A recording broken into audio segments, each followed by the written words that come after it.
In the shadowy world of military intelligence, where life and death decisions hang on fragments of intercepted communications and satellite imagery, one woman's expertise was about to turn a routine briefing into the most critical mission of her career. What happened in a classified briefing room at Fort Bragg would challenge everything the military's most elite operators thought they knew about intelligence work, and prove that sometimes the most dangerous enemy isn't the one you can see, but the one hiding in plain sight within your own data.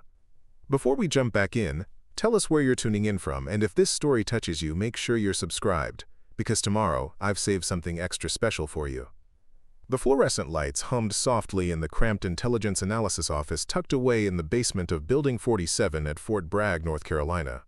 At 3:47 a.m., when most of the base was asleep, Samantha Scott sat hunched over 3 monitors displaying cascading streams of data that would have looked like digital gibberish to most people.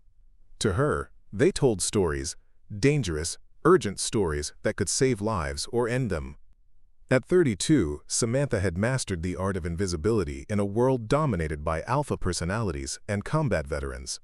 Her shoulder-length auburn hair was always pulled back in a simple ponytail, and her standard-issue ACU uniform hung loose on her slight frame, making her appear even smaller than her 5'4" stature. Behind wire-rimmed glasses, her hazel eyes moved with the methodical precision of someone who had learned to find needles in haystacks made of terabytes. The coffee mug beside her keyboard bore the faded logo of the University of Pennsylvania, where she had earned dual master's degrees in computer science and international relations before being recruited by the Defense Intelligence Agency 6 years ago. Most people assumed she was just another desk jockey, a civilian contractor who processed reports and generated PowerPoint slides for the real warriors. They had no idea that those same reports had quietly prevented 3 terrorist attacks and identified 17 high-value targets across 4 different theaters of operation. Samantha's workstation was a study in organized chaos. Stacks of classified documents competed for space with energy drink cans and protein bar wrappers, the sustenance of someone who often forgot to eat when she was deep in analysis mode. Multiple secure phones sat within arm's reach, their red lights indicating various levels of encryption and clearance. On the wall behind her, a large monitor displayed a world map dotted with red pins, each representing an active intelligence operation she was monitoring. The other analysts in her unit had long since given up trying to keep pace with her work ethic. While they maintained normal business hours, Samantha seemed to exist in a perpetual state of alertness, arriving before dawn and leaving well after sunset. Her colleagues respected her analytical skills, but viewed her as something of an oddity, brilliant but socially awkward, more comfortable with data streams than dinner conversations. What they didn't know was that Samantha's unconventional schedule had nothing to do with dedication and everything to do with necessity. The pattern she hunted didn't follow normal business hours, and the adversaries she tracked operated across multiple time zones. More importantly, she had developed sources and methods that required her to work when others weren't watching, when she could dig deeper into classified databases and follow leads that might make her superiors uncomfortable. Her current assignment was typical of the work that had made her reputation within intelligence circles, analyzing communication intercepts from a region where official U.S. presence was minimal but strategic interests were high. The data flowed from NSA collection sites, CIA human intelligence reports, and military reconnaissance platforms, creating a digital mosaic that revealed enemy movements, intentions, and capabilities. But tonight was different. The patterns emerging from her analysis were setting off alarm bells that she couldn't ignore. Buried within routine communications intercepts, she had identified a convergence of indicators that suggested something far more dangerous than the standard insurgent activity her unit typically tracked. The digital signatures were subtle, payment authorizations routed through shell companies, personnel movements that followed no logical tactical pattern, and communication frequencies that aligned with known hostile intelligence services. As she cross-referenced the data with historical patterns from her personal database, a collection of analysis notes and methodologies she had developed over years of experience, a picture began to emerge that made her blood run cold. The indicators weren't random. They formed a pattern that suggested a sophisticated intelligence operation designed to target U.S. military personnel, specifically special operations units, operating in regions where they were most vulnerable. Samantha's fingers moved rapidly across the keyboard as she pulled additional datasets, correlating financial intelligence with communication intercepts and geographic analysis.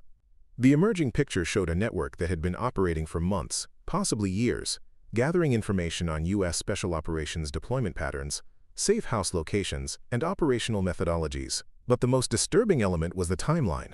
Several indicators suggested that an operation was imminent, possibly within the next 48 hours. The problem was that her analysis relied on connecting dots that most intelligence professionals would consider circumstantial. The evidence was solid but subtle, requiring the kind of deep analytical expertise that came from years of immersion in the data and an intuitive understanding of how hostile intelligence services operated. To someone not versed in her methodologies, it might look like an overreaction to routine noise in the intelligence environment.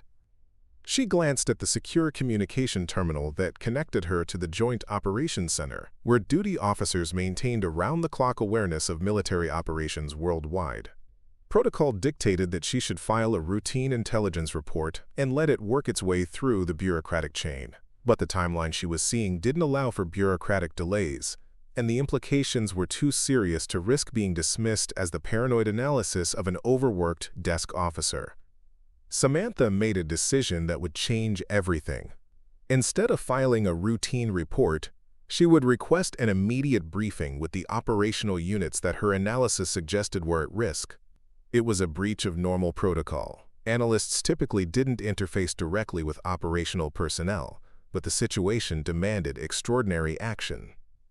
She reached for the red phone that connected directly to the Joint Special Operations Command duty officer. The conversation would be brief and professional, but she knew that within hours she would be facing the most elite soldiers in the American military, trying to convince them that a woman they had never heard of had uncovered a threat that could destroy them all. What Samantha didn't anticipate was that those same elite soldiers would view her as nothing more than another nervous analyst crying wolf over shadows in the data. She had no way of knowing that her credibility would be challenged not just by the complexity of her analysis, but by the fundamental assumption that someone who had never carried a rifle in combat couldn't possibly understand the realities of warfare. As she prepared to make the call that would set everything in motion, Samantha Scott had no idea that she was about to walk into a room full of the military's most dangerous men, armed with nothing but her conviction that the data never lied, even when everyone else refused to believe what it was telling them. Preparing and narrating this story took us a lot of time, so if you are enjoying it, subscribe to our channel. It means a lot to us. Now back to the story. The briefing room in the Special Operations Command building was a temple to American military might. Located on the third floor of the heavily secured facility, it was where the nation's most classified operations were planned and executed. The walls were lined with monitors displaying real-time intelligence feeds from conflict zones around the world, and the conference table was equipped with secure communication systems that could reach any battlefield within seconds. As Samantha entered carrying her laptop and a thick folder of classified documents, she immediately felt the weight of the room's history. This was where decisions were made that shaped global events, where men who lived in shadows planned operations that would never appear in any public record.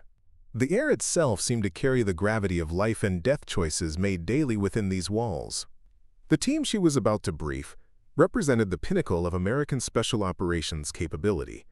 Delta Force, officially known as the 1st Special Forces Operational Detachment Delta, was comprised of soldiers who had been selected from the already elite ranks of Army Special Forces, Rangers, and other special operations units. They underwent training so rigorous and classified that even their families often didn't know exactly what they did for a living. Major Jackson Rivers, the team leader, stood at the head of the table reviewing mission folders with the focused intensity of someone who had spent 15 years perfecting the art of violence in service of his country. At 38, he carried himself with the quiet confidence of a man who had led successful operations on 6 continents. His steel-gray eyes missed nothing, and his reputation for tactical brilliance was matched only by his disdain for armchair warriors who had never faced enemy fire. Sergeant First Class Michael Chen sat to Rivers' right, his laptop open to tactical planning software that displayed 3-dimensional models of target buildings and terrain features. A former Army Ranger with a specialty in close-quarters combat, Chen had the build of someone who spent as much time in the gym as he did on the firing range. His methodical approach to mission planning had saved lives in a dozen different countries, and he had little patience for intelligence briefings that wasted time on theoretical threats. Master Sergeant David Rodriguez occupied the seat across from Chen, His attention divided between encrypted communications from overseas operational units and the energy drink that had become his primary source of nutrition during extended planning sessions. A veteran of Delta Force's most classified operations, Rodriguez had developed an almost supernatural ability to read terrain and predict enemy movements.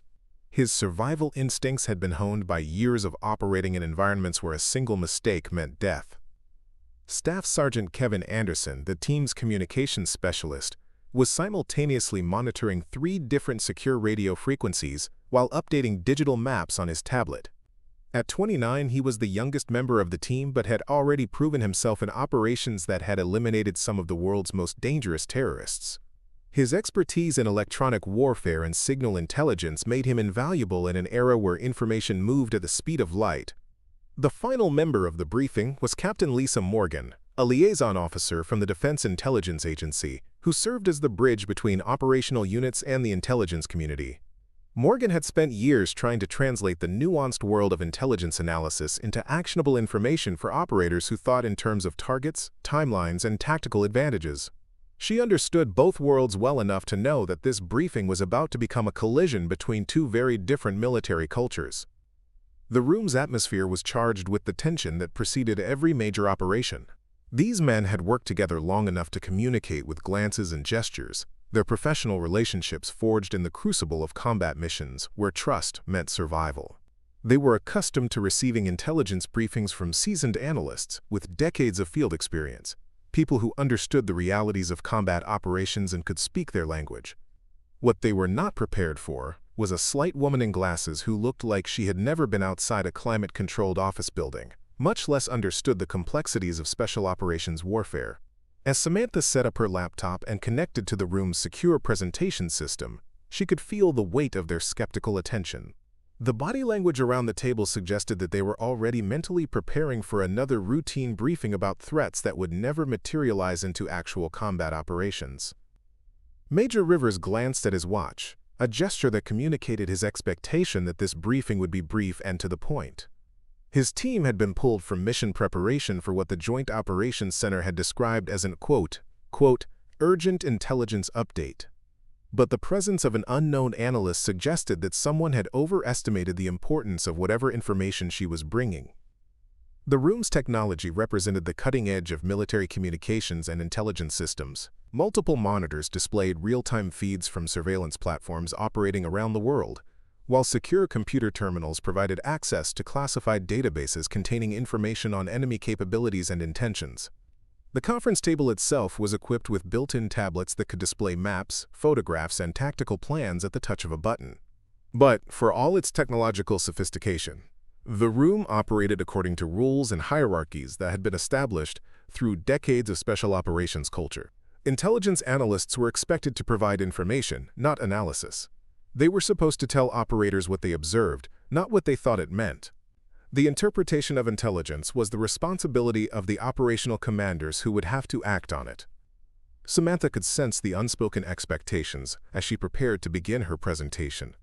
The men around the table were professionals who had risked their lives based on intelligence assessments, and they had learned to be skeptical of analyses that couldn't be verified through direct observation or human intelligence sources. They valued information that came from people who had been shot at, not from computers operated by people who had never left the continental United States. The contrast between Samantha and her audience was stark in every possible way. Where they were physically imposing, she was almost invisible. Where they spoke in the clipped, efficient language of military operations, she communicated in the complex terminology of data analysis and statistical probability. Where they thought in terms of immediate tactical action, she saw patterns that emerged over months or years of patient observation. As she opened her presentation file and prepared to speak, Samantha knew that she was about to challenge not just their operational assumptions, but their fundamental beliefs about who was qualified to assess threats in their dangerous world. The information she was about to present would require them to trust the judgment of someone they had never worked with, someone whose expertise existed entirely in the digital realm they barely understood. The silence in the room was heavy with expectation and barely concealed impatience. These were men who lived in a world where seconds could mean the difference between life and death, where decisions had to be made with incomplete information and absolute confidence. They were about to hear from someone whose world moved at the speed of data analysis and careful consideration, two approaches to warfare that seemed fundamentally incompatible. What none of them realized was that the information Samantha was about to present would challenge everything they thought they knew about their next mission, and that their survival would depend on their willingness to trust the insights of someone they were already prepared to dismiss. "Gentlemen," Captain Morgan began, her voice cutting through the low hum of electronic equipment, "this is Samantha Scott from the Defense Intelligence Agency. She's requested this emergency briefing based on recent analysis that may impact your upcoming operations." Major Rivers looked up from his mission folder, his expression neutral but clearly skeptical. "Ma'am, with all due respect, we're less than 18 hours from mission execution. Unless this is actionable intelligence with immediate tactical relevance, we need to focus on final preparations." Samantha cleared her throat, adjusting her glasses nervously as she felt the weight of their collective stare. "Major Rivers, I understand your time constraints, but I believe I've identified a significant threat to your operational security that requires immediate attention." Sergeant Chen leaned back in his chair, exchanging a glance with Rodriguez that spoke volumes about their shared skepticism. "What kind of threat are we talking about here? Human? SIGINT? Or is this another one of those computer models that thinks it can predict insurgent behavior?" The dismissive tone in Chen's voice was subtle, but unmistakable. Samantha had encountered this attitude before, the assumption that anyone who hadn't carried a rifle in combat couldn't possibly understand the realities of modern warfare. She pressed on, opening her laptop to display her first slide. "Based on communication intercepts and financial intelligence analysis, I've identified indicators suggesting that your operational patterns have been compromised by a hostile intelligence service." Master Sergeant Rodriguez snorted softly, not bothering to hide his amusement. "Lady, no offense, but we've been running ops for 15 years without getting compromised. Our OPSEC is tighter than a submarine hatch. What makes you think some analyst sitting in a basement knows more about our security than we do?" Staff Sergeant Anderson looked up from his communications equipment long enough to add, "Yeah, and since when do DIA desk jockeys get direct access to operational briefings? This is usually stuff that goes through command channels and gets filtered down to us as mission updates." The room's atmosphere grew increasingly tense as Samantha realized she was facing not just professional skepticism but outright hostility. These men had spent years developing trust in each other and in their operational methods. To them, she represented the kind of bureaucratic interference that could get soldiers killed by second-guessing decisions made by people with actual combat experience. "I requested this briefing directly because the threat timeline doesn't allow for normal reporting channels," Samantha explained, trying to maintain her composure despite the obvious contempt she was facing. "The patterns I've identified suggest that an operation against your unit is planned for the next 48 hours. Major Rivers set down his folder and gave Samantha his full attention for the first time since she'd entered the room. "Miss Scott, let me explain something about how this works. We don't change operational plans based on theoretical analysis. We deal in verified intelligence from human sources, photographic reconnaissance, and electronic intercepts that can be corroborated through multiple channels." "That's exactly what I'm trying to show you," Samantha replied, clicking to her next slide, which displayed a complex network diagram. "These aren't theoretical patterns. These are actual financial transactions, verified communication intercepts, and personnel movements that form a clear operational picture when analyzed together." Chen glanced at the diagram briefly before dismissing it with a wave of his hand. "Look, I'm sure you're very good at connecting dots on a computer screen, but we operate in the real world, where people shoot back. Your little charts and graphs don't mean much when you're taking incoming fire." The condescension in his voice was no longer subtle. Rodriguez joined in, his tone equally dismissive. "Besides, how do we know this isn't just another case of an analyst trying to justify their existence by finding threats that don't actually exist? Happens all the time. Some desk warrior sees patterns in the noise and convinces themselves they've uncovered the next 9/11. Samantha felt her cheeks flush with frustration and anger. She had anticipated skepticism, but the personal attacks on her competence and motives were more than she had expected. "Sergeant Rodriguez, I've been analyzing hostile intelligence operations for 6 years. My assessments have resulted in the prevention of 3 terrorist attacks and the identification of 17 high-value targets. I don't create threats, I identify them." "And how many of those assessments were based on actual field experience?" Anderson asked, his voice dripping with sarcasm. "How many times have you been outside the wire, dealt with real enemies who want to kill you? Because from where I'm sitting, it looks like your entire career has been spent in air-conditioned offices looking at computer screens." Captain Morgan attempted to intervene, sensing that the briefing was spiraling out of control. "Gentlemen, let's maintain professional courtesy and hear what Miss Scott has to say." But the damage was already done.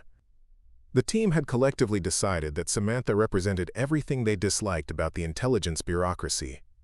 Theoretical analysis divorced from operational reality, academic expertise that had never been tested under fire, and civilian interference with military operations. Major Rivers leaned forward, his voice taking on the authoritative tone he used when making final decisions. "Miss Scott, I appreciate your concern, but we have confidence in our operational security measures. We've been planning this mission for 3 weeks, and every aspect has been vetted through proper intelligence channels. If there was a genuine threat to our operational security, it would have been identified through established protocols." "Major, please just look at the financial data," Samantha pleaded, clicking through several slides showing money transfers and account linkages. "These transactions correspond exactly with the timeline of your mission planning. Someone with detailed knowledge of your operations has been funding accounts linked to hostile intelligence services." Rodriguez laughed outright. "So now you're telling us that the enemy knows our mission timeline because you found some bank transfers? Do you have any idea how many financial transactions happen every day that have nothing to do with military operations? This is exactly the kind of paranoid analysis that wastes everyone's time." Chen nodded in agreement. "Right. And even if these transfers were legitimate intelligence funding, which is a huge if, how would that translate into specific operational knowledge about our mission? You're making connections that don't exist, based on circumstantial evidence that proves nothing." The frustration in Samantha's voice was becoming evident as she realized she was losing her audience completely. The connections aren't circumstantial when you understand the methodologies involved. These aren't random financial patterns. They represent a sophisticated intelligence operation using established funding mechanisms that I've tracked across multiple operations. "Methodologies," Anderson repeated mockingly. "There's that academic language again. In the real world, we call it guessing and hoping you're right."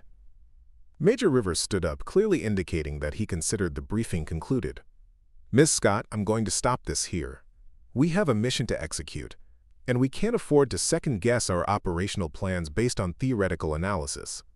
If your concerns are valid, they'll need to go through proper channels and be verified by our intelligence staff." "Major, you don't understand," Samantha began, but Rivers cut her off with a gesture. "No, Miss Scott, you don't understand. These men have put their lives on the line based on intelligence assessments, and they've learned to distinguish between actionable intelligence and academic theory. What you're presenting may be intellectually interesting, but it's not operationally relevant." As the team began packing up their materials and preparing to leave, Samantha made one final, desperate attempt to get their attention. "If you execute this mission as planned, you're going to walk into a trap. The enemy knows you're coming, they know your approach routes, and they know your extraction plan." Chen paused at the door and looked back at her with a mixture of pity and annoyance. "Lady, if we worried about every analyst who thought they'd discovered the perfect ambush, we'd never leave the base. Stick to your computers and let us handle the real work." The room emptied quickly, leaving Samantha alone with her laptop and the weight of knowledge that she couldn't make anyone believe. As the door closed behind the last Delta Force operator, she stared at her presentation slides, knowing that within hours these men would be walking into exactly the kind of trap her analysis had identified. Outside in the hallway, she could hear their voices as they discussed the briefing with the casual dismissal of professionals who had dealt with dozens of similar warnings that had never materialized into actual threats. To them, she was just another nervous analyst who had spent too much time staring at data until she started seeing patterns that didn't exist. But Samantha knew something they didn't. The data never lied, even when everyone else refused to listen to what it was saying. 12 hours after the disastrous briefing, Samantha sat in the Joint Operations Center, watching the mission unfold on multiple screens that displayed real-time feeds from the Delta Force operation. The cavernous room buzzed with the controlled energy of a major operation in progress, dozens of specialists monitoring everything from weather patterns to enemy communications while the team moved toward their target.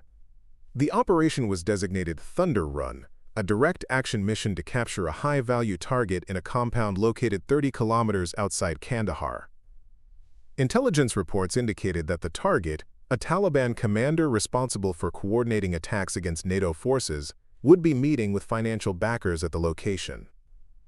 It was exactly the kind of mission Delta Force excelled at: fast, precise, and executed with overwhelming tactical superiority. Captain Morgan sat beside Samantha at one of the Analyst workstations, her attention divided between the mission feeds and the steady stream of intelligence updates flowing across her monitor. Despite her role as liaison officer, even Morgan had been skeptical of Samantha's warnings during the briefing. The financial data and communication patterns seemed compelling, but without corroborating human intelligence or photographic evidence, it was difficult to justify altering a carefully planned operation. Overwatch reports all clear on approach routes. The mission controller announced from his position at the central command console. Team is 15 minutes from target compound. On the main display screen, thermal imagery from a Predator drone showed the Delta Force team moving across the Afghan landscape in 2 vehicles, their heat signatures clearly visible against the cooler ground temperature. The surrounding area appeared empty of enemy activity, exactly as mission planners had predicted based on weeks of surveillance and reconnaissance. Samantha's fingers moved rapidly across her keyboard as she monitored the same intelligence feeds that had revealed the threat pattern in the first place. The financial transactions she had identified were still active, with additional transfers occurring even as the mission progressed. More disturbing was the fact that communication intercepts showed increased chatter on frequencies associated with Taliban operational planning. "Captain Morgan," Samantha said quietly, not wanting to disturb the other personnel in the operations center, "the communication patterns are intensifying. There's significant activity on frequencies that suggest operational coordination." Morgan glanced at Samantha's screen, seeing the spike in intercepted transmissions that the analyst was highlighting. Could be routine traffic. These frequencies carry a lot of background chatter that doesn't necessarily indicate specific operational activity. But Samantha had spent years learning to distinguish between routine communications noise and the subtle patterns that indicated organized enemy activity. The current intercepts showed a level of coordination and timing that suggested multiple groups were being positioned for a specific purpose. The conversations were brief and coded, but their timing corresponded exactly with the Delta Force team's movement toward the target. "Thunder 1, this is Overwatch." The drone operator's voice crackled through the communications system. "We're picking up movement approximately 2 kilometers northeast of your position. Appears to be a small vehicle convoy moving on parallel course." Major Rivers' voice came back immediately, calm and professional despite the potential complication. "Copy, Overwatch. Can you confirm vehicle type and occupancy?" "Negative positive identification at this range. Thermal shows what appears to be 3 vehicles with multiple occupants, but they're maintaining distance and not on direct intercept course." Samantha felt her pulse quicken as she correlated the vehicle movement with her analysis. The positioning was exactly what she would expect if enemy forces were attempting to coordinate an ambush while maintaining plausible deniability about their intentions. The vehicles weren't moving directly toward the Delta Force team, but they were positioning themselves to control escape routes and potential rally points. "Captain, look at this," Samantha said, pulling up a tactical map that showed the vehicle positions overlaid with her analysis of likely ambush locations. "If these vehicles continue on their current courses, they'll have Overwatch positions on all 3 of the team's planned extraction routes." Morgan studied the display, her expression growing more serious as she recognized the tactical implications. That could be coincidental. There are only so many roads in that area, and local traffic uses them for legitimate purposes. "At 3 in the morning?" Samantha asked. "In an area that our own reconnaissance has identified as largely uninhabited?" Before Morgan could respond, another voice cut through the operations center communications. "Thunder 1, we have additional movement. Overwatch is tracking what appears to be dismounted personnel taking positions in the hills overlooking the target compound. Count 6 to 8 individuals with what may be crew-served weapons." The atmosphere in the operations center shifted immediately from routine monitoring to heightened alertness.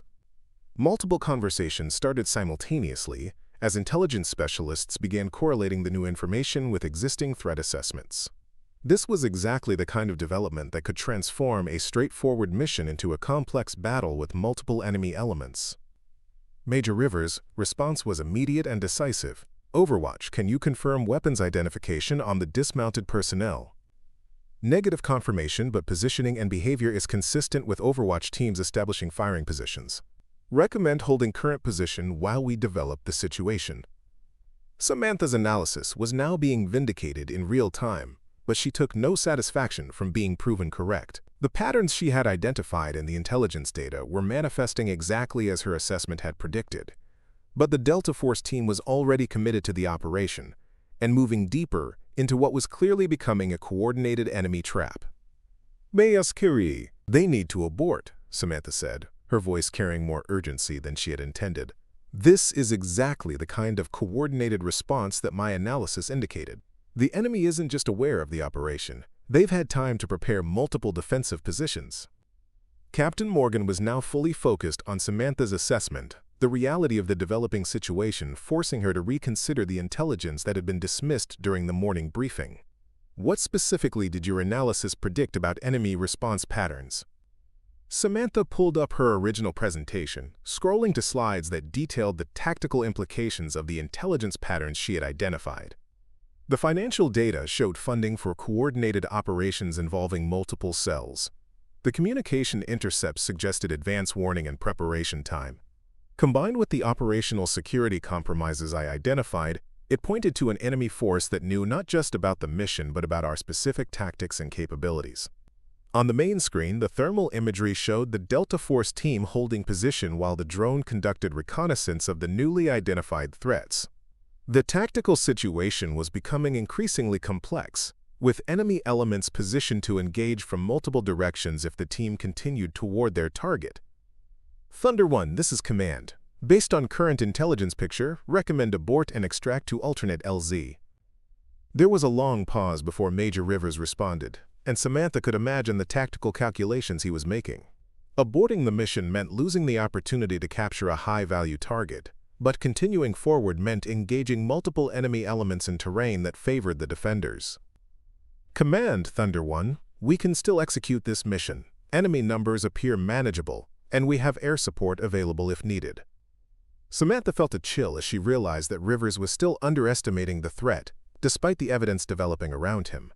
The tactical mindset that made Delta Force effective in direct confrontation was also making them vulnerable to the kind of sophisticated trap that her analysis had predicted. "Captain," she said to Morgan, "they don't understand what they're walking into. This isn't just enemy surveillance or a hasty response to their movement. This is a deliberate ambush that was planned based on detailed knowledge of their operational methods." Morgan looked at the developing tactical picture on her screen, seeing enemy elements positioned in exactly the kinds of locations that would maximize casualties, while minimizing the effectiveness of U.S. tactical advantages. For the first time since the briefing, she was beginning to understand that Samantha's analysis might have been more accurate than anyone had been willing to believe. "How confident are you in your assessment?" Morgan asked. Samantha looked at the screens, showing the Delta Force team moving deeper into what her analysis clearly indicated was a carefully prepared killing zone. "Confident enough to know that if they continue this mission as planned, we're about to watch some of the best soldiers in the world walk into a trap that could have been avoided if anyone had been willing to listen to what the intelligence was telling us." The weight of that knowledge settled over both women as they watched the mission continue to develop in exactly the way Samantha's dismissed analysis had predicted. The situation escalated rapidly as more enemy elements revealed themselves across the operational area. What had begun as isolated reports of suspicious movement was now clearly a coordinated defensive network that stretched far beyond anything the mission planners had anticipated. Samantha watched the tactical display with growing dread as red icons representing enemy positions multiplied across the digital map. "Overwatch to Command, we now have confirmed enemy positions at grid references 4127, 4284, and 4391. That's a minimum of 24 hostiles with crew-served weapons covering all approaches to the target compound," the drone operator reported, his voice maintaining professional calm despite the implications of what he was observing. In the Joint Operations Center, the mission controller began coordinating with air support elements while simultaneously updating higher command authorities about the developing situation. The operation that had been planned as a quick surgical strike was transforming into a potential multi-hour engagement against a well-prepared enemy force. Samantha's fingers flew across her keyboard as she pulled additional intelligence feeds to correlate with the real-time tactical picture. The communication intercepts were now showing coordinated chatter between multiple enemy cells, with timing and frequency patterns that indicated a sophisticated command and control structure. This wasn't a hasty response to unexpected American activity, it was the execution of a carefully rehearsed plan. "Captain Morgan," Samantha said, her voice tight with urgency, "the communication patterns are showing coordination between at least 6 different cells. They're using communication protocols that suggest this operation has been planned for weeks, possibly months." Morgan leaned over Samantha's shoulder to study the data streams, seeing patterns that she was only beginning to understand. The frequency analysis and timing correlations that Samantha had mastered represented years of specialized training that few military officers possessed. "What does this tell us about their capabilities?" "They know our extraction routes, our air support protocols, and our standard tactical responses," Samantha replied, scrolling through intercepts that showed enemy forces discussing specific American military procedures. "Listen to this." She played an audio clip that had been automatically translated from Pashto. "The Americans will attempt to establish overwatch on the northern ridge. Second team will be in position to engage when they reach the predetermined location." The blood drained from Morgan's face as she realized the implications. The enemy wasn't just prepared for the Delta Force operation. They were anticipating specific tactical maneuvers and positioning their forces accordingly. This level of operational knowledge could only come from detailed intelligence about American military procedures and training. On the main tactical display, the Delta Force team was now less than 5 minutes from the target compound, still unaware of the full scope of the threat developing around them. Major Rivers had acknowledged the enemy presence but was proceeding with a modified approach that relied on speed and surprise to overcome defensive positions. It was exactly the kind of tactical decision that had made Delta Force legendary, but Samantha's analysis suggested it was precisely what the enemy was expecting. "Thunder 1, be advised we're tracking additional movement on your flanks. Enemy forces appear to be repositioning for coordinated engagement," the mission controller warned. "Copy, Command. We're adjusting approach route and will engage with fire support if necessary. Thunder 1 out." Samantha pulled up her tactical analysis software and began running predictive models based on the enemy positions and the team's current movement patterns. The results were devastating. Every tactical option available to the Delta Force team had been anticipated and countered by enemy defensive preparations. The routes that offered the best cover were pre-targeted by enemy weapons. The extraction points that provided the quickest egress were under observation by enemy overwatch teams. "They're walking into a perfect kill zone," Samantha said, her voice barely above a whisper. "The enemy has positioned forces to channel the team into a specific area where they can concentrate fire from multiple directions." Captain Morgan was now frantically trying to reach the Tactical Operations Center, where senior commanders were monitoring the mission. The developing intelligence picture painted by Samantha's analysis was far more serious than anyone had anticipated, and the implications extended beyond the immediate tactical situation. "If the enemy has this level of operational knowledge," Morgan said, "it means our operational security has been compromised at levels that go far beyond this single mission." Samantha nodded grimly as she correlated the current tactical situation with the broader intelligence patterns she had identified. The financial data showed payments that go back 18 months. The communication intercepts indicate coordination with intelligence services that have been studying our operational methods for years. This isn't just a compromised mission, it's evidence of a long-term intelligence operation targeting our special operations capabilities. The audio channel suddenly erupted with urgent communications as the Delta Force team made contact with the first enemy positions. The sharp crack of rifle fire could be heard through the radio static, followed by the distinctive sound of machine gun bursts and the deeper rumble of rocket-propelled grenades. "Egantre. Contact front. We have multiple enemy positions engaging from concealed locations, taking effective fire from grid 4127 and 4284. Sergeant Chen's voice cut through the communications traffic, his professional calm barely masking the intensity of the engagement. "Thunder 1, this is Overwatch. You have enemy reinforcements moving toward your position from the east. Count 12 to 15 dismounted personnel with heavy weapons."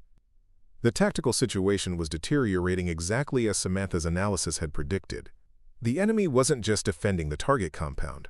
They were executing a coordinated attack designed to destroy the entire Delta Force team. The positioning and timing of their movements showed a level of tactical sophistication that indicated professional military training and detailed knowledge of American operational procedures. Samantha's workstation had become the unofficial intelligence center for the developing crisis. Other analysts and officers were gathering around her monitors as she provided real-time assessment of enemy capabilities and intentions based on the communication intercepts and tactical intelligence she was processing. The enemy commander is coordinating movement to cut off the team's primary extraction route, she reported, translating intercepted communications in real time. They're moving a blocking force to grid reference 4156, which is exactly where our tactical doctrine would position for helicopter extraction. Colonel James Mitchell, the senior intelligence officer for the Joint Special Operations Command, had arrived in the operations center and was now standing behind Samantha's workstation. "Miss Scott, I need you to provide your best assessment of enemy capabilities and intentions based on all available intelligence." For the first time since the disastrous morning briefing, Samantha felt that someone in a position of authority was taking her analysis seriously. "Colonel, based on communication intercepts and tactical positioning, the enemy has detailed knowledge of our extraction procedures, air support protocols, and standard tactical responses. They've positioned forces to counter every option in our tactical playbook. Are you saying they have access to classified tactical information?" "I'm saying they've been studying our operations long enough to predict our responses with tactical precision. The intelligence compromise goes beyond this single mission. It represents a systematic collection effort against our special operations capabilities." On the tactical display, the red icons representing enemy positions now formed a nearly complete circle around the Delta Force team's location. The compound that had been their target was clearly a trap, with the high-value target serving as bait to draw American forces into a carefully prepared killing zone. "Thunder 1, this is Command. We're tracking significant enemy reinforcements moving toward your position. Recommend immediate extraction to alternate LZ. Major Rivers, response came through heavy static and the sound of automatic weapons fire. Command, we're heavily engaged and taking casualties. Primary extraction route is compromised. Need immediate air support and alternate extraction plan." The words that every military commander dreads hearing had just been spoken. The mission was no longer about capturing a target. It was about saving the lives of soldiers who were trapped in exactly the kind of ambush that Samantha's analysis had predicted 12 hours earlier. Colonel Mitchell turned to Samantha with an expression of grim determination. "Miss Scott, I need you to use your intelligence picture to help us get these men out alive. What can your analysis tell us about enemy weak points and tactical vulnerabilities?" For the first time since joining the Defense Intelligence Agency, Samantha Scott was being asked to provide tactical intelligence that would directly impact a life-or-death situation. The theoretical analysis that had been dismissed by the Delta Force team was now their only hope for survival, and the woman they had mocked as a desk-bound analyst was about to become their lifeline. The transformation in the Joint Operations Center was immediate and dramatic. Within minutes of Colonel Mitchell's request, Samantha found herself at the center of a crisis response team that included some of the most senior military officers in the special operations community. The woman who had been dismissed as an inexperienced analyst 12 hours earlier was now being treated as the key intelligence resource for a rescue operation involving America's most elite soldiers. "Miss Scott, I need you to walk us through everything your analysis reveals about enemy positioning and tactical capabilities," Colonel Mitchell said, his voice carrying the urgency of a commander who knew that minutes could mean the difference between life and death. Lass. Samantha's hands moved with practiced efficiency across multiple keyboards as she brought up comprehensive displays showing the intelligence picture she had been developing for weeks. The screens around her workstation filled with data streams, tactical overlays, and predictive models that painted a detailed picture of the enemy force that had trapped the Delta team. Based on communication intercepts over the past 6 hours, the enemy has deployed a minimum of 42 fighters in coordinated positions. She began, her voice steady despite the pressure of the situation. They're organized into 6 tactical groups, each with specific sectors of responsibility and predetermined fire zones. General Patricia Hayes, the commanding officer of Joint Special Operations Command, had arrived in the Operations Center and was now studying Samantha's analysis with the intense focus of someone who had spent 30 years in special operations. "How do you know their organizational structure with that level of detail?"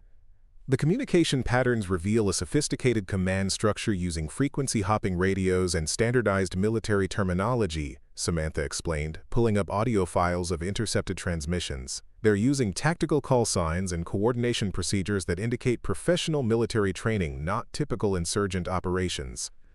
She played several audio clips that had been automatically translated and processed through her analytical systems. The conversations revealed a level of tactical coordination that was disturbing in its sophistication. Enemy commanders were discussing fields of fire, ammunition resupply, and casualty evacuation procedures using terminology that mirrored American military doctrine. This isn't just an ambush, Samantha continued, overlaying enemy positions on a three-dimensional tactical map. It's a complex operation designed to study our tactical responses under combat conditions. They want to see how Delta Force reacts to specific types of threats, so they can develop countermeasures for future operations. The implications of her assessment sent a chill through the assembled officers. If Samantha was correct, the Delta Force team wasn't just fighting for their lives. They were being used as unwilling participants in an enemy intelligence collection operation that could compromise future special operations missions.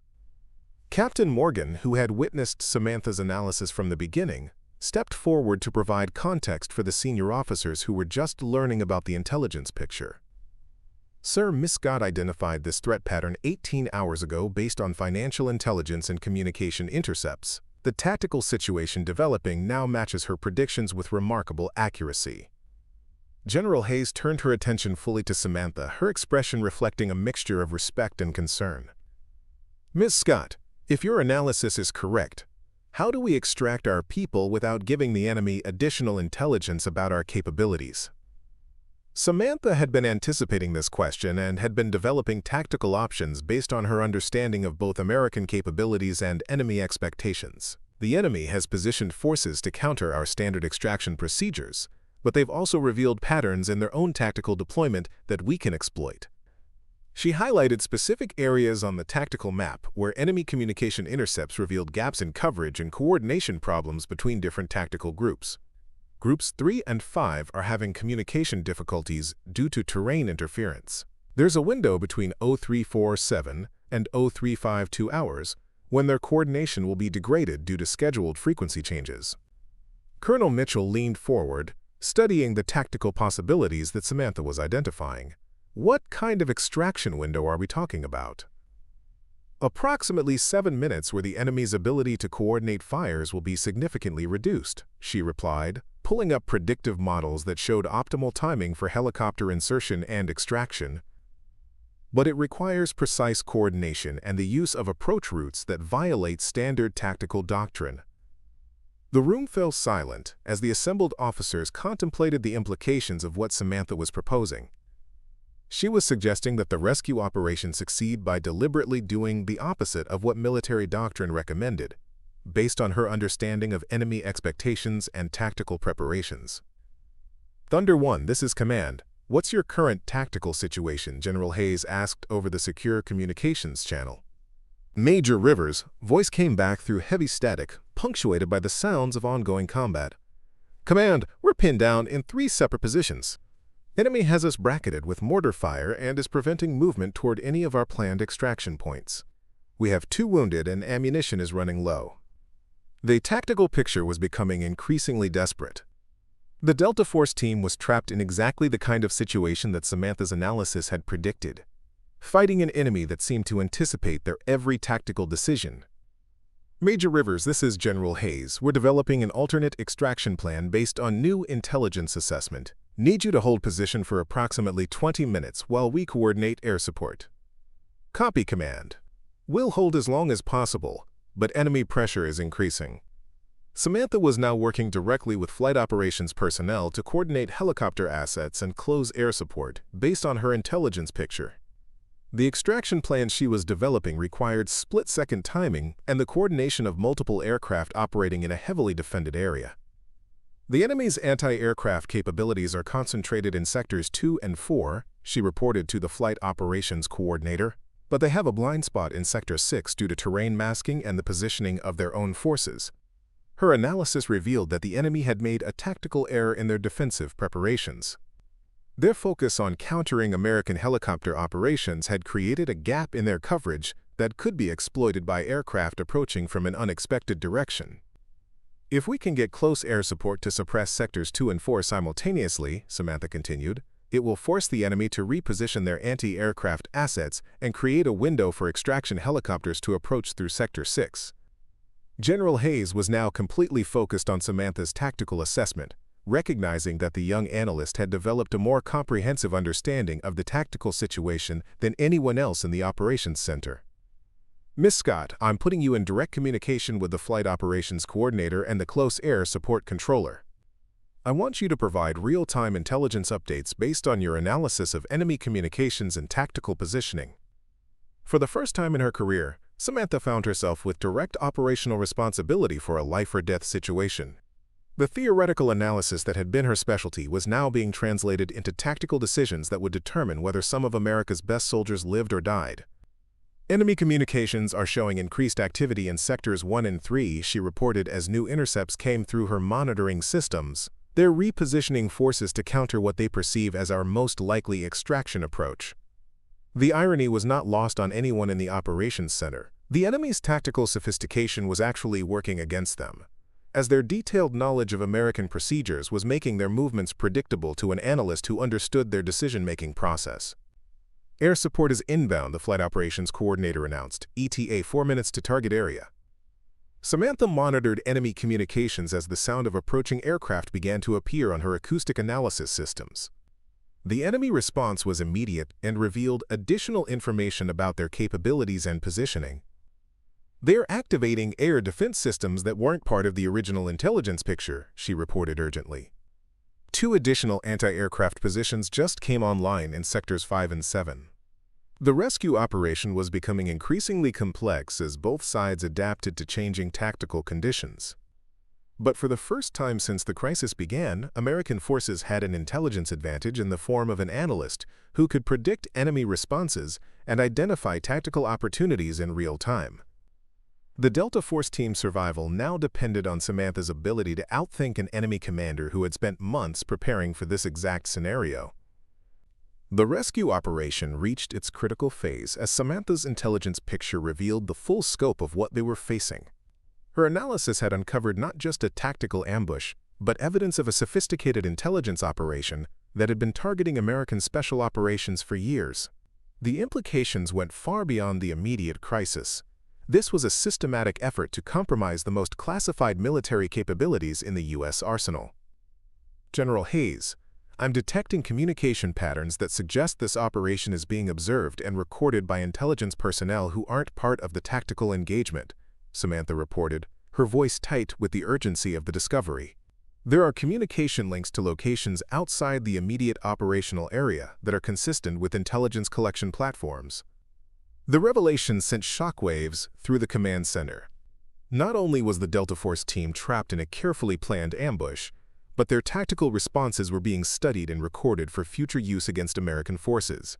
Every movement, every tactical decision, every procedural response was being analyzed by enemy intelligence services. How confident are you in this assessment? General Hayes asked, her face pale as she contemplated the implications. 95% confident, Samantha replied, pulling up communication intercepts that showed data transmission patterns consistent with video and audio recording equipment. The enemy isn't just trying to eliminate our forces. They're documenting our tactical capabilities for intelligence purposes. Colonel Mitchell stepped forward, his expression grim. If they have recordings of Delta Force tactical procedures, it could compromise every special operations unit in our inventory. The implications for future missions would be catastrophic. Samantha had been tracking the intelligence collection effort through subtle patterns in the enemy communication traffic. The data streams she was monitoring showed information being transmitted to locations that her geolocation analysis placed in Iran, Pakistan, and China, a network that suggested state-level intelligence involvement rather than typical insurgent operations. The financial intelligence I identified weeks ago wasn't just funding for this operation. She continued, her analysis revealing the true scope of the threat. It was payment for a comprehensive intelligence collection program targeting our special operations capabilities. The money trail leads to bank accounts controlled by hostile foreign intelligence services. General Hayes immediately contacted the National Security Council to brief senior government officials about the developing situation. The crisis had evolved from a tactical emergency to a national security incident, with implications for every special operations mission being conducted worldwide. Meanwhile, the air support operation was reaching its climax.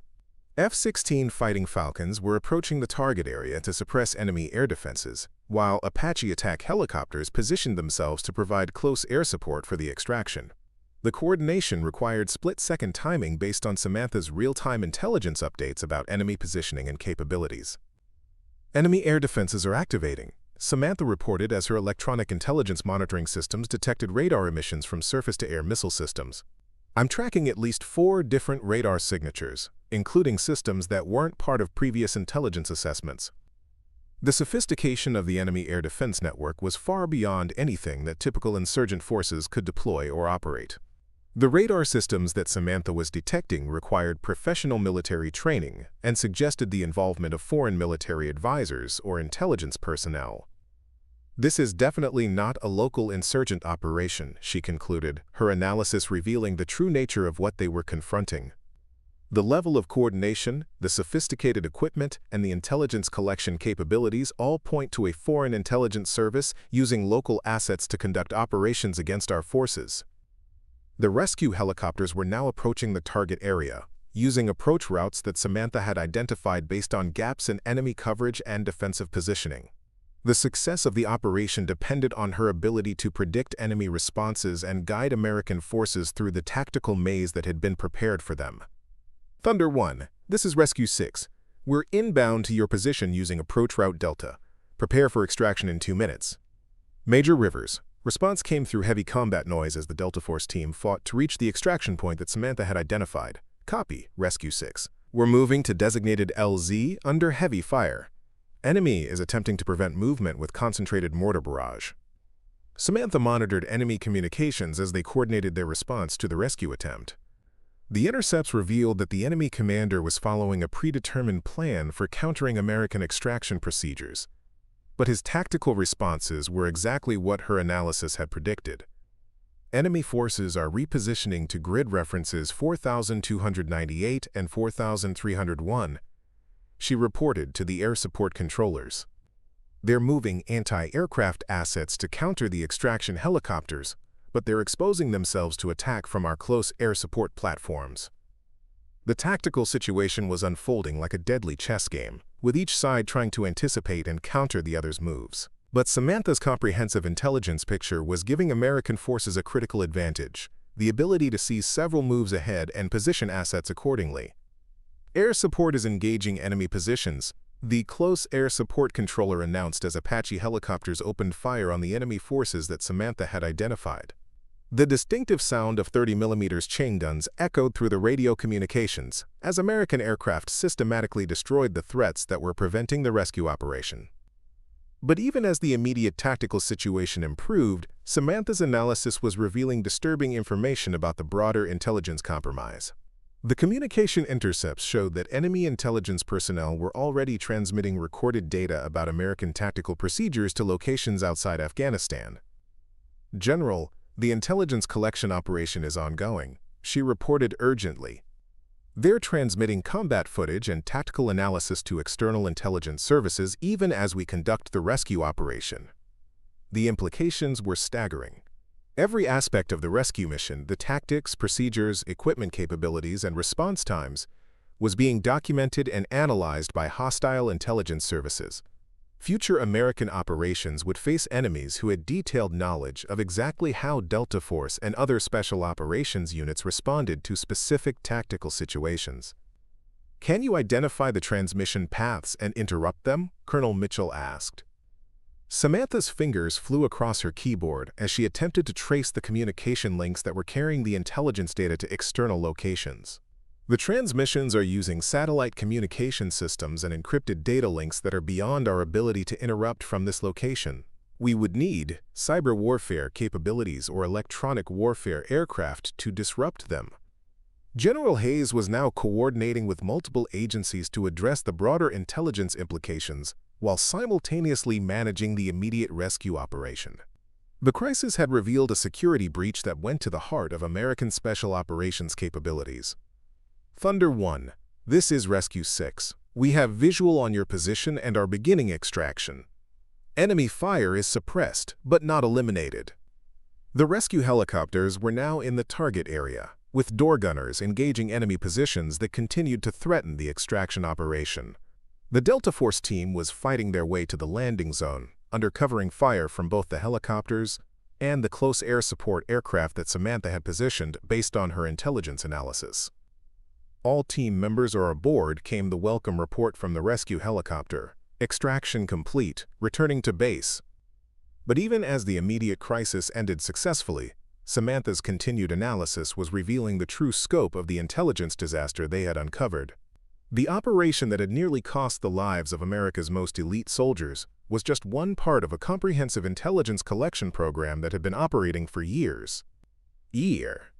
General Hayes, Samantha said quietly as the tension in the operations center began to subside, what we've discovered here goes far beyond this single incident. The intelligence compromise we've identified could affect every special operations mission we conduct for years to come. The successful rescue of the Delta Force team was just the beginning of a much larger investigation into how America's most classified military capabilities had been systematically compromised by hostile intelligence services. 6 months after the Afghanistan crisis, Samantha Scott stood before a packed auditorium at the National Defense University, delivering a classified briefing to the highest levels of the American military and intelligence establishment. The woman who had once been dismissed as an inexperienced analyst was now recognized as one of the foremost experts on hostile intelligence operations targeting U.S. Special Forces. The investigation that followed the Delta Force rescue had revealed an intelligence compromise of unprecedented scope and sophistication. Samantha's initial analysis, which had been ridiculed and dismissed, had uncovered a network that extended across multiple countries and involved several foreign intelligence services working in coordination to systematically collect information on American special operations capabilities. The operation we disrupted in Afghanistan was part of a 5-year intelligence collection program that targeted not just Delta Force but Navy SEALs, Army Rangers, and Marine Special Operations units, Samantha explained to the assembled officers, her presentation displaying a complex network diagram that showed the scope of the hostile intelligence operation. The financial investigations that followed her initial analysis had uncovered a sophisticated funding mechanism that channeled money from state-sponsored intelligence services through shell companies and legitimate businesses to finance operations against American forces. The trail led through banks in Dubai, corporations in Eastern Europe, and investment funds in Southeast Asia, creating a financial network that had taken months to unravel. Major Jackson Rivers sat in the front row of the auditorium, his expression reflecting a mixture of respect and humility that would have been unimaginable 6 months earlier. The man who had dismissed Samantha's warnings was now one of her strongest advocates, having seen firsthand how her intelligence analysis had saved his team's lives. Ms. Scott's work didn't just prevent casualties in a single operation, Rivers said when called upon to provide testimony about the incident. Her analysis revealed systematic vulnerabilities in our operational security that had been exploited for years.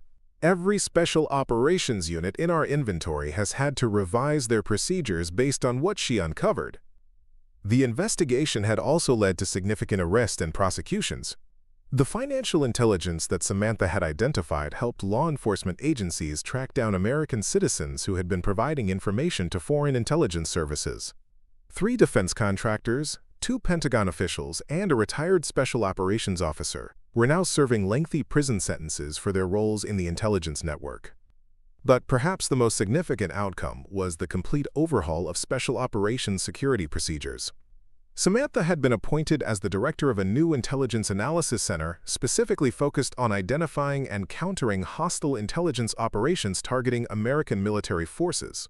Her methodologies for analyzing communication patterns, financial transactions, and operational indicators had become standard training for intelligence analysts throughout the military. The enemy's biggest mistake was underestimating the power of comprehensive intelligence analysis. Samantha continued her briefing, displaying slides that showed how seemingly unconnected data points could reveal sophisticated enemy operations. They assumed that because our special operations forces were tactically superior, our intelligence analysis capabilities were correspondingly advanced. They were wrong. The audience included General Hayes, who had become one of Samantha's most influential supporters in implementing the security reforms that resulted from her analysis. The general's testimony before Congress had been instrumental in securing funding for enhanced intelligence capabilities and improved security procedures. What Ms. Scott demonstrated is that our greatest strength, the tactical superiority of our Special Operations Forces, had become a vulnerability because our enemies were studying us systematically while we focused on individual operations rather than broader patterns, General Hayes explained to the assembled officers. The cultural changes within the Special Operations community had been profound.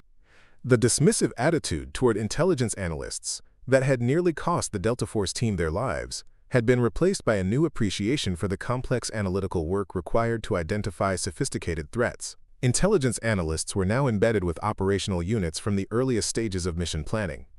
Captain Morgan, who had witnessed Samantha's transformation from dismissed analyst to respected expert, was now serving as the liaison between operational units and the new Intelligence Analysis Center. Her role had evolved to include training special operations personnel on how to work effectively with intelligence analysts and understand the capabilities they brought to operational planning.